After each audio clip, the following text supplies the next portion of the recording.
Right, I'm just going to do a little review here of my holiday in Jamaica, Club Decameron Hotel in Runaway Bay, Jamaica. And this is just a few tips, hints, thoughts on the holiday. So yeah, so first of all, I went this year. It was on the 30th of January 2025 for 11 days, and I went with TUI. Now, one of the advantages of going with TUI is I think the only other airline that I could find that served the area I wanted to go, Runaway Bay, was Virgin. But Virgin does a little drop off and pick up at an island on the way. Forgotten the name of the island actually. Now, a couple of drawbacks with that is first of all, it adds an hour to your journey, but on a 10.5-hour flight, I'm not sure whether that would make too much difference.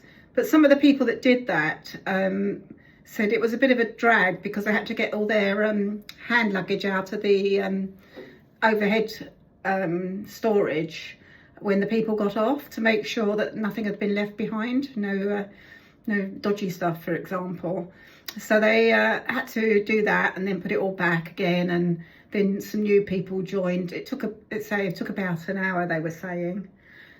And the reason I didn't want to go for that option was I don't like taking off and landing. So why would I add double my risk, if you like, adding an extra takeoff and landing?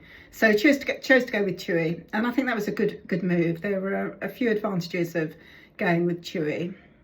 So it was an early flight. Was it an early flight? About 10 a.m. But by the time you have to check in a few hours before, it's quite an early start. I live quite near Gatwick, so it went from Gatwick direct to Montego Bay. The flight was fine. Food was served, nothing untoward. It was all okay. So one of the things that was sold to me when I booked the holiday was I think it's called Club Mobay, which was sort of like a VIP arrival and departure, VIP lounge it was sold as, and it turned out to be a really excellent thing, because I hadn't realised, or TUI had forgotten to tell me, or I'd missed an email that you needed to do an immigration form before landing. Now, some people on the flight had been aware of this and had done it.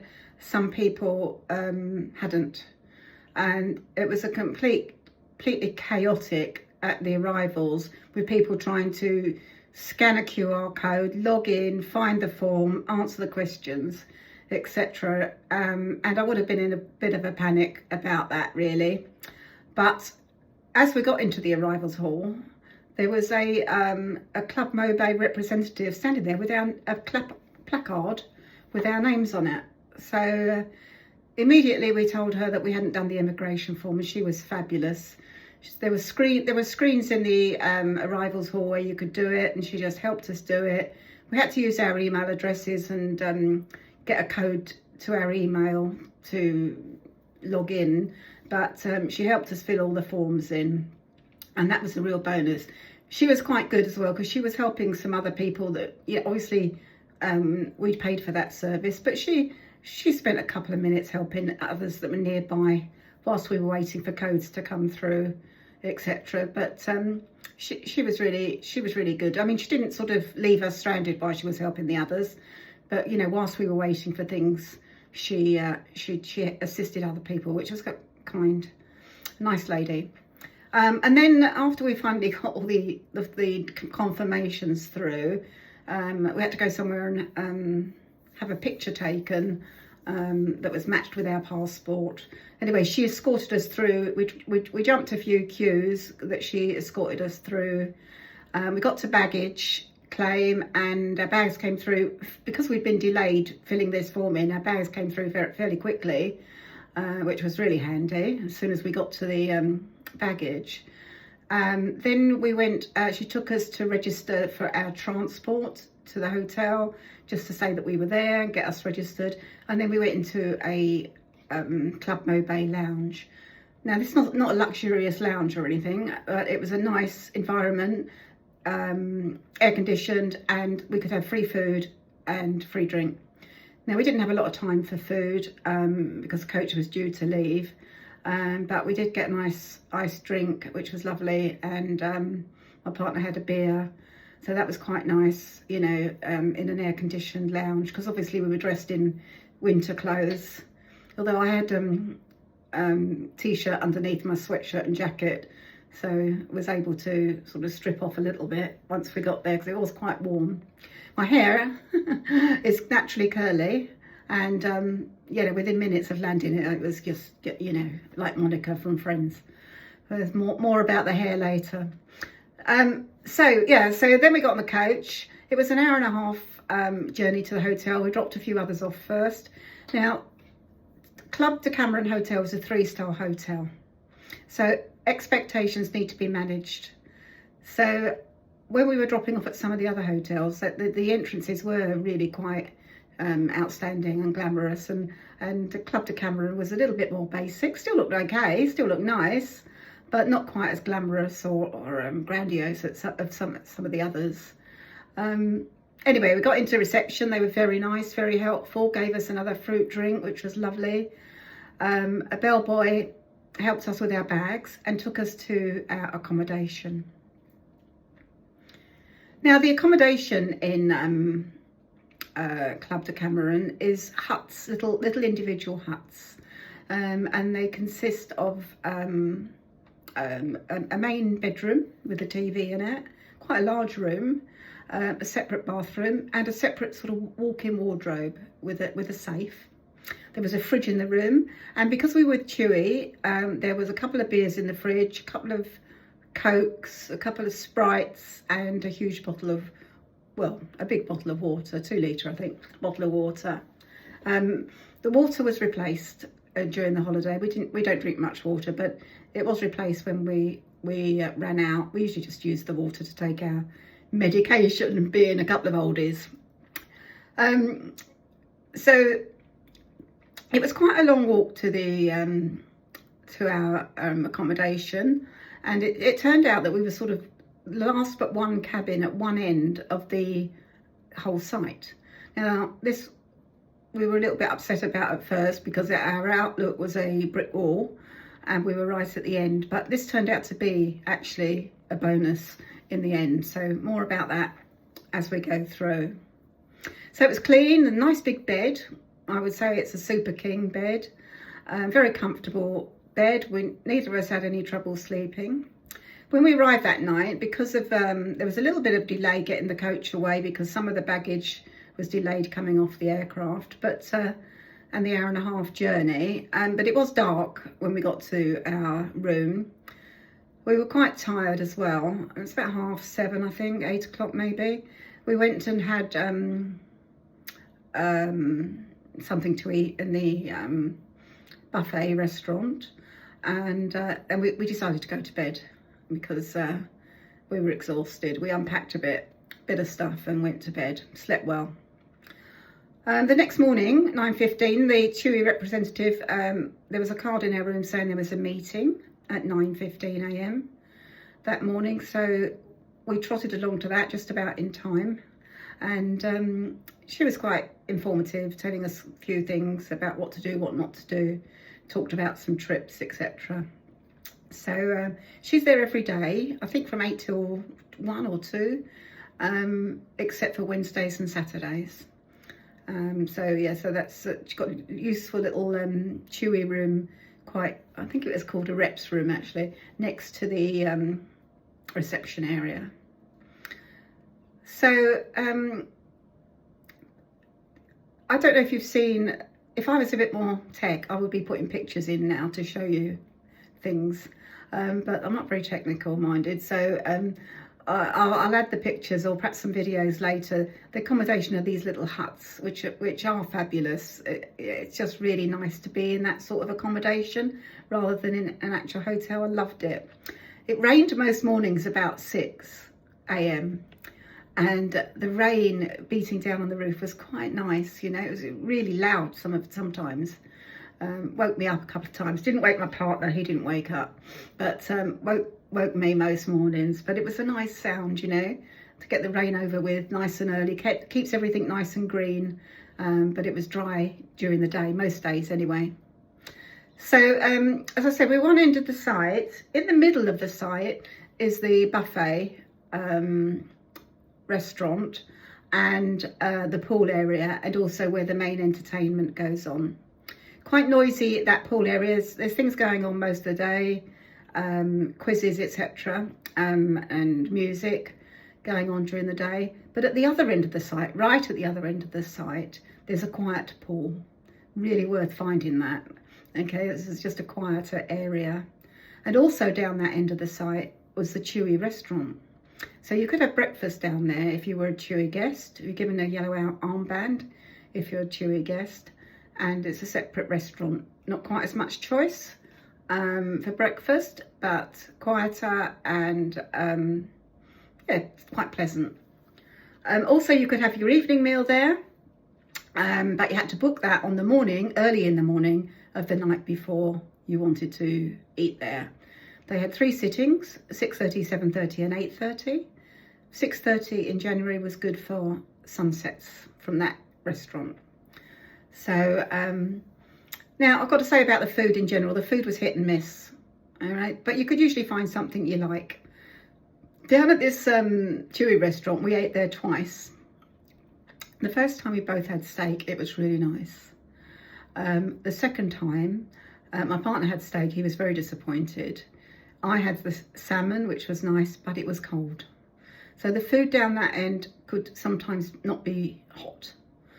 So, and the food at the other end in the main restaurant was, as I say, hit and miss. The salads were very nice. A lot of the meat contained a lot of bones. You had, you know, rice and peas and normal Jamaican stuff.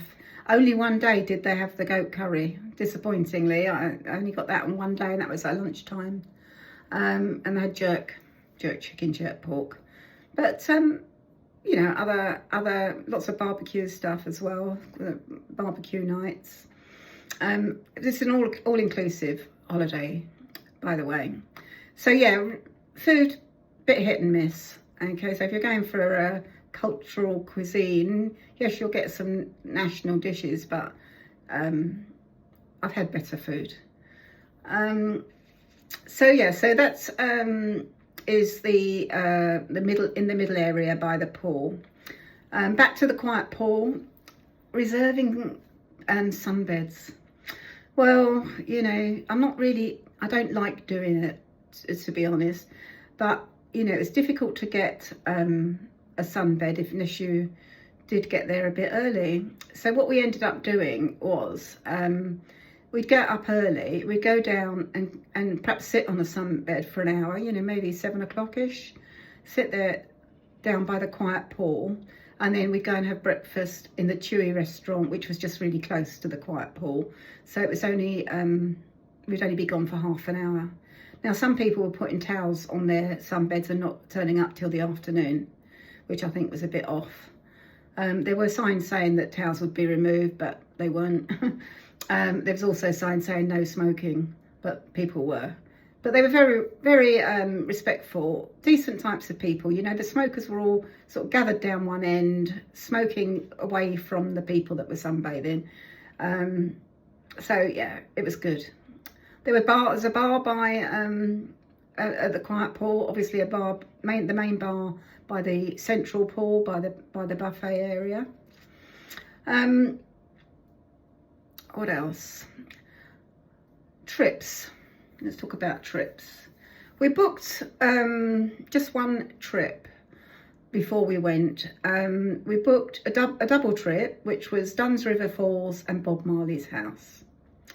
Now, Dunn's River Falls is waterfalls that you climb up. Now, I was quite game for this, but my partner was a bit more reticent. I think he was frightened of having to look after me with a broken leg or something. But when we got there and had a look at it, I'm glad we chose not to actually do the walk. We went and we walked up the steps alongside. So I put some pictures on YouTube of that. I think I've got a couple of videos. I might try and add those. I can't embed them into this, okay, because I just haven't got that tech knowledge. But yes, quite a climb for some people. First of all, though, they took us to a shop to buy water shoes. We bought some of these because I thought I might just step in the water, which I did. Really good value. I think they were £9, so about $12 or something. Incidentally, we took Jamaican dollars, but really no need. Mostly everything was priced in US dollars. You know, they'd convert it and charge you in Jamaican if that's all you had. And we could pay on card as well. So, yeah. But yeah, US dollars would have been fine. Yeah, so they took us to this shop. We bought these shoes, and you could also buy camera cases, phone cases that you could somehow, I think you could take pictures even with the phones protected in these waterproof cases, which was quite amazing. But we didn't buy those because we weren't intending to get that wet. Now, if you do the actual walk, you will get wet, very wet, you know, completely soaked. So you need swimming costumes really, and towels, and these shoes. These shoes, I think, will be useful if ever I go to a stony beach in the UK. Not that the beaches in Jamaica are stony, of course, beautiful beaches. So yeah, so we did that. We watched the others. Nobody fell, but they only had one guide and one videographer with them. I think there was about 20. I think they could have done with another couple of guides going along, really, perhaps to help some of the less able people. There were a couple of people our age, older than us, you know, maybe a couple of people in their 70s, and a couple of children as well. So, but I think they should have had a bit more assistance there, because there could have been some incidents, really. So yeah, so after that, everybody got, as you come out of that there, you can get drinks, you can there's a lot of stalls with souvenirs and clothes, etc.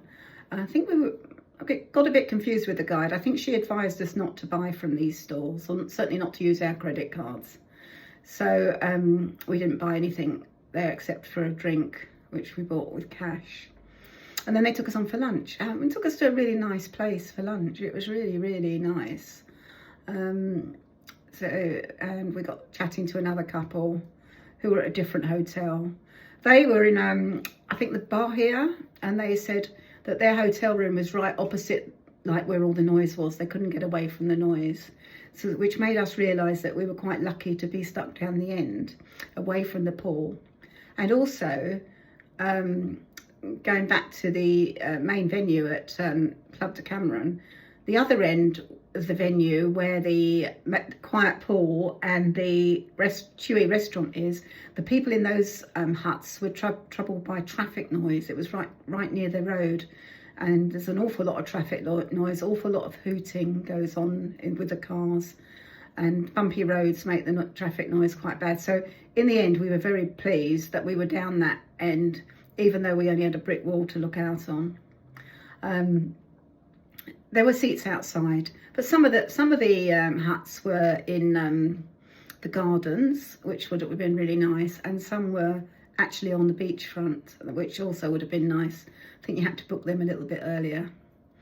So back to the trip. So we had a lovely lunch, and then we went to Bob Marley's house. Now that was fabulous, really fabulous. First of all, we were taken into this little sort of hut room where this local comes along and tries to sell you his ganja.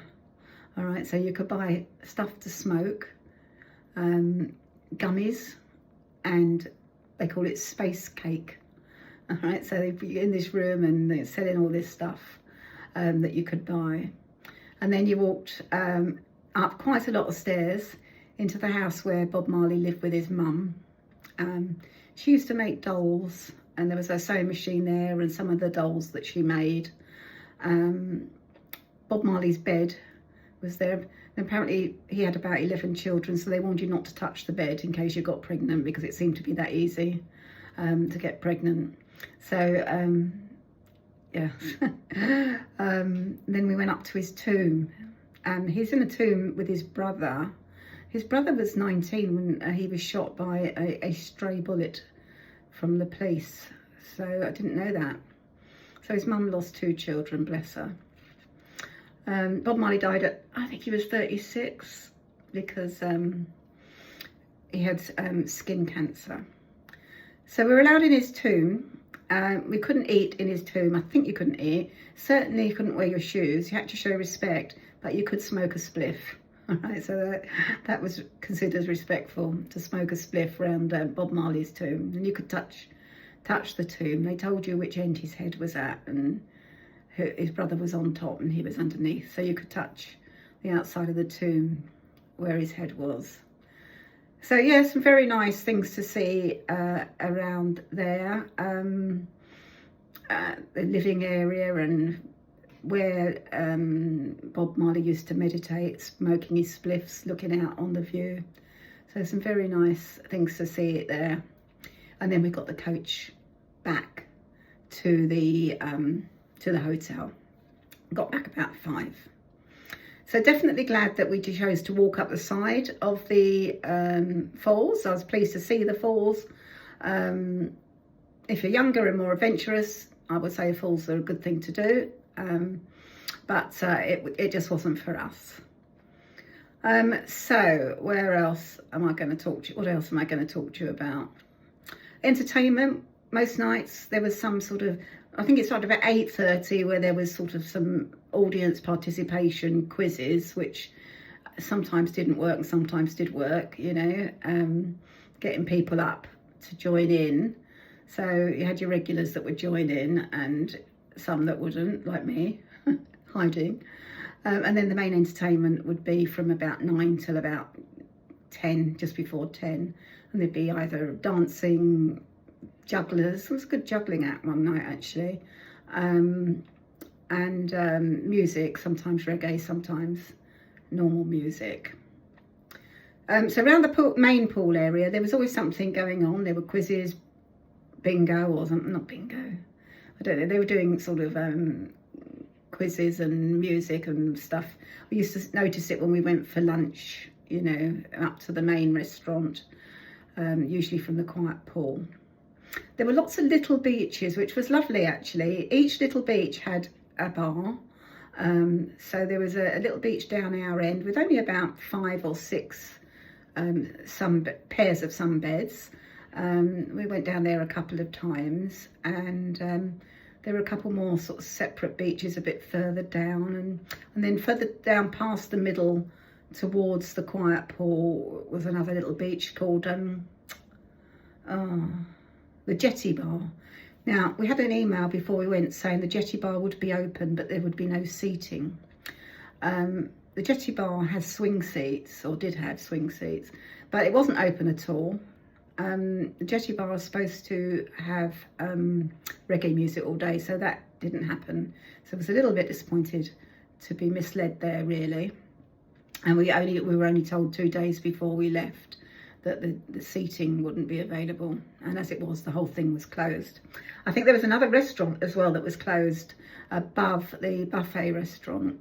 I think that was closed for refurb. I mean, they've got to do refurbs. On the whole, it was pleasant. My partner said he felt the place could do with a little bit of a refurb. They had changed some of the roofs on some of the huts. And they were painting things while we were there, you know. So I think they do it trying to keep the standard up, but it probably could do with a real good refurb. But it was okay. It was definitely okay. No problem with it at all. And the food was okay, you know. We did have one incident. So it was my birthday while we were out there. That's why we went. We went on the 30th of January, and my birthday was on the 3rd of February. And I took a few cards with me. A few people knew I was going away, so sent me the cards early, took them with me, put them out in my room. So it was a special birthday, my 70th. And when we came back from the beach that day, I was determined to spend that day on the beach. It was the worst day for weather, as it happens, but I was determined that on my birthday, 70th, I was going to spend the day on the beach, and so I did, sheltering from the rain. It rained a bit on and off that day, but it was warm. It was okay. When we got back to the room, somebody had done a beautiful, it was absolutely beautiful, stunning display on my bed, made with leaves and flowers saying happy 70th birthday, with some hearts, towels shaped into hearts with little petals on them. It must have taken ages. It was absolutely beautiful, and it really made my day. So when we saw that, I went looking for the maid, the housekeeper, and she was only a couple of chalets down, and I went down to her and asked her if she did it, showed her a picture. Did you do this? And she said, oh no, I helped so-and-so. She didn't, I won't tell you his name. She said, I helped so-and-so do it, he did it. So we gave her some Jamaican dollars. Okay, we gave her some 1,000 Jamaican dollars, and we thought we'd give this guy a couple of thousand if he did most of the work. Anyway, we were in our room, and I don't know, 5-10 minutes later, along comes this man, and he said, he sort of came in without, he knocked at the door, but sort of walked in. You like the bed, you know? And we were going, yes. I was in my cosy, and my partner was in his underpants. He's going, you like this room, you know? You like the bed? And we're going, yeah, it's very nice, thank you. And I think my partner was going to get some Jamaican dollars out for him, and he said, $40, okay? So he asked us for money for it. Now, we didn't ask for this, and we felt a bit intimidated, really. And so I said, well, we haven't got any US dollars, we've only got Jamaican. He said, well, 6,000. Well, that was a little bit more than we had planned to give him. We would have given him some money, you know, but I didn't like the fact that we were asked. And we both felt really uncomfortable and a bit intimidated, really, and a bit finding it difficult to say no. So my partner didn't want to spoil my birthday, so he just paid up, but we were both very disappointed and very shocked at being asked for money for something we didn't ask for. So that was not good. So be careful if you take any cards with you to celebrate a birthday or anniversary, because these things, this might happen. We had another little bit of an incident. My partner ordered a cake and it turned up on the wrong, it didn't turn up on my birthday. I was supposed to get a cake, but it didn't come. So he made a complaint, but we got the cake, and he got his money back, and we got the cake the next day, and another pretty bed. No money demanded this time, because management had organised that. So yeah, so that was the only really disappointing thing, really, being sort of forced into coughing up some money that we didn't really want to. As I say, we'd have given him probably half of that anyway, as a tip, but it just felt bad. And I feel it's a little scam he's got going on down there. We didn't want to complain while we were there, because obviously he's got access to our room. So I have written to Chewy. Now, to make a complaint to Chewy after you come home, you can't send an email. There's quite a lot to explain about that, and all it is a form, and you can't send an email to complaints. I sent an email, I sent a chat, and they said, oh, send it to this address, support@Chewy, I think it was. And that turns out to be only for complaints while you're away. But there's no email to send to a complaint to, other than this complaints form, which isn't big enough to write a long story. So I sent a complaint to compliance@chewy.com a week ago, not even had an acknowledgement. So I've been back a couple of weeks now, not even had an acknowledgement from that. So I resent it today, and I copied in the CEO. His name's easy to find on the internet, and his email address is pretty easy to find. I can't think of it offhand. I think he's a German guy. So that was that. So I think now I'm going to just quickly talk to you about costs and departure. So the cost of the holiday, I think we paid about £1,600 each. It's all inclusive.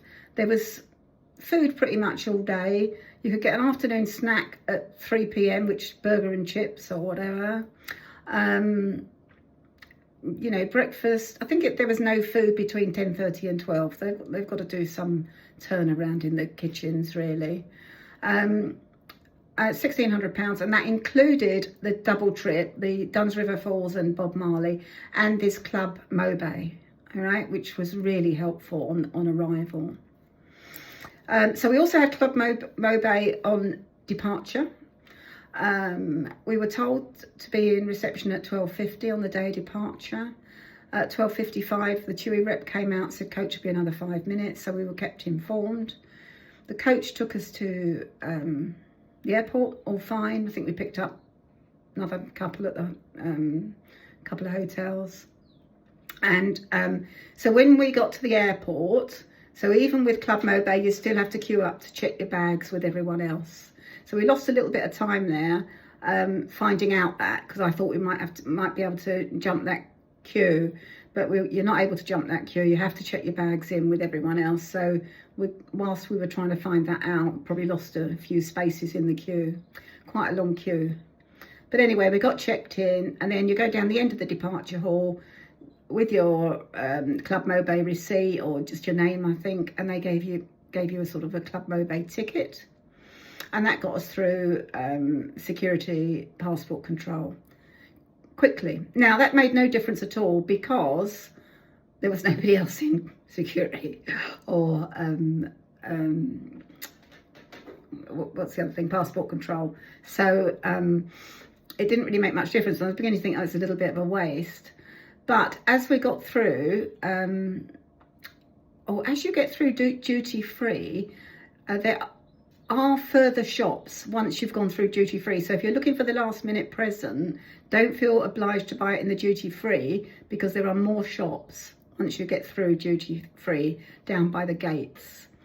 Anyway, walking down to our gate, and opposite gate, I think probably 13 or 14, something like that, is on the left, opposite that middle gate, was Club Mobay. And there was a lovely lounge. There were stairs involved. I don't know, I can't remember if we went up or downstairs.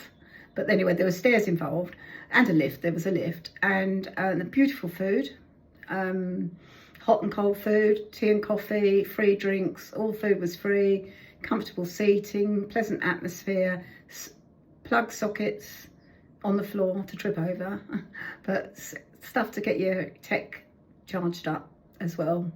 So yeah, that Club Mobay was definitely worth its weight in gold, really. I can't remember how much we actually paid for it, because she included it with the trip. So, but the whole 1,600 was the whole holiday, the flights all inclusive, the day trip from Duns River and Bob Marley, and the Club Mobay. We went a bit wrong after that. We were called to the gate, and there was a delay. Don't know why, we were delayed boarding, and we ended up leaving an hour late. Now this was a bit of a problem. Don't forget, when you come back from that side of the world, you're going to arrive the next morning. I hadn't realised this when I made a hospital appointment for that morning at 10:30. So we were due to arrive at 6:30 a.m. We were an hour late departing, but we made up 45 minutes. So we arrived just 15 minutes late, but we couldn't get to the gate. And we couldn't get to the gate because there was another plane blocking the gate. So we lost that 3/4 of an hour again. So we arrived, sort of, I suppose you'd call it, docked in at the gate at 7:30. So I had 3 hours to get to the hospital, which fortunately was very local. So as I say, we docked at 7:30, and I got into my front door at 9:10. So that was pretty impressive. Baggage took a long time to come through, but once it started coming, we got ours very quickly. Passport control was empty. That was really quick. We got a bus very quickly back to the long stay car park. That was really good. Always remember to take a picture of where you're parked, your row number, etc. So we had that. We got the car, and it took 40 minutes to get home. Arrived home at 9:10, and my appointment at the hospital was 10:30. So we went straight up the hospital and had a cup of coffee there. So all in all, it was good. I recommend Chewy. A bit disappointed with the fact that they've not acknowledged this issue with this chap that charged us for something we didn't ask for. There were a few other things, you know, that went slightly wrong, but you know, things happen. There's a lot of people there. They ran out of plates one day, but you know, you wait a minute or two and they bring more plates. You know, it's sometimes you don't get served for your drink because they're busy. We bought a drink at the bar before we went into the restaurant. That was a nice little tip, really, because that saved us having to wait for you know, drinks to be served. So that was a good little tip. A very good non-alcohol. I don't drink alcohol, so a pregnant lady was my drink of choice. So that was quite a nice sort of fruity drink to have. They gave us a bottle of champagne on when they forgot the cake the next day, so my partner managed to demolish most of that. And yeah, all in all, it was good. It's a 3-star holiday, but it was okay. It was pleasant. The weather's lovely. The Jamaicans are friendly. Any regrets? I wish I'd gone to Kingston. I didn't see. We didn't go to Kingston, and I would have liked to have just seen Kingston to see what it was like, really. I felt safe when I was on the trip with the Chewy trip. We wandered outside the hotel one day and were approached by a couple of guys.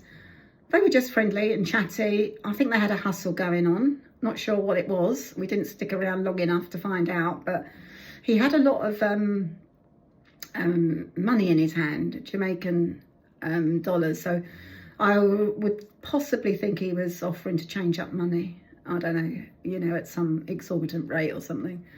But, you know, they've got hustles.